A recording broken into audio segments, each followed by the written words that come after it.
65 kg pa rin tayo. Ata, di pa ako nagtimbang eh. Pabigat timbangan dyan lang. Wait lang guys. Susukin kita ng mga karayom. Ayaw iabot ng assistant ko. Si assistant coach. Assistant coach. Eto, magtitimbang tayo. May timbangan ako dito.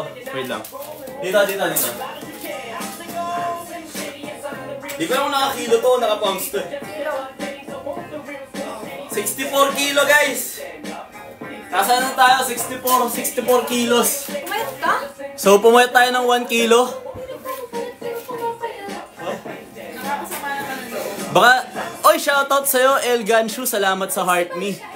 Let's go, buhat tayo. Tara, sabay na kayo guys. Leg day tayo ngayon, leg day.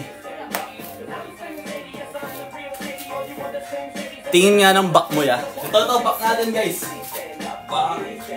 Hindi ako marunong mag-flex eh, pero gano'n lang. Yan. So yun yung back natin. Patapos ka palang mag-exercise. Sana wala ko pa simula pa lang. Simula pa lang. Oo, inuna ko kasing kumain guys. Gutom ako kanina. Dami ko nakain actually. Sarap kasi ng hipon. Papabulk ka ngayon or cut. Wala, maintain lang tayo. Hindi tayo nagbabulking or cutting. So kung ano lang yung marating natin. Pabati po ng happy birthday si Francesca. Happy birthday sa'yo, Francesca! Shoutout sa'yo. From JC. Paano mo na-achieve yung ganyan chest workout lang? Consistent workout lang. Tapos 2 times a week. Yan, dito. Chest workout mo bro. Incline dumbbell bench press, flat barbell bench press, flies, tapos pull over yung mga ginagawa ko. Pag puro chest lang So yun yung ginagawa ko. Ngayon, tayo ulit? Pump tayo ulit. Next set tayo ulit na goblet squat. Nasa to guys? Nasa 80 pounds. Game. Tangang bigat. Wait lang.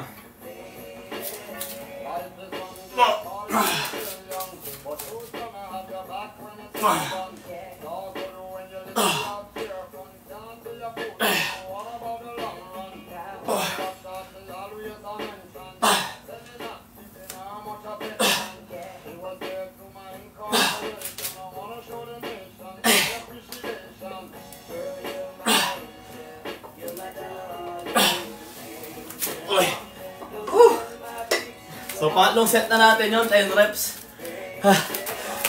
Anong target ng ginagawa mo? Para sa legs natin yun, guys.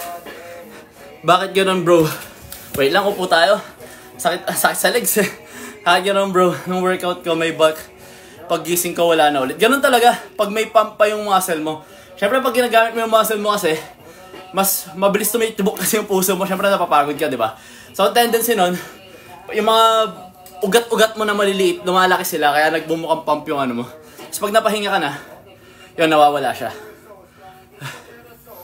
5'11", 72 kilos.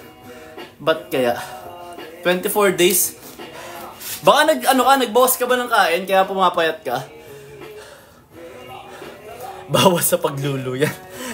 Nasobrahan, ano ba mas maganda yan? Jogging or walking? Depende sa'yo. Mas maganda ang jogging kung para sa cardio. Pero kung di mo kaya, okay lang din naman magsimula ka sa walking. Ang mga pinakamagandang workout guys, yung sinasabi ko sa inyo, is yung lagi nyong magagawa. Kaya dapat maging consistent lang kayo. Yun lang talaga yun. Walang perfect na workout. Paano yung pull over, brother? Yung di ba higa ka? Yung kasing ilatag yung bench ko. So nakahiga ka, di ba? Tapos gagano mo lang yung dumbbell, pag ganon. So ganon lang ginagawa ko.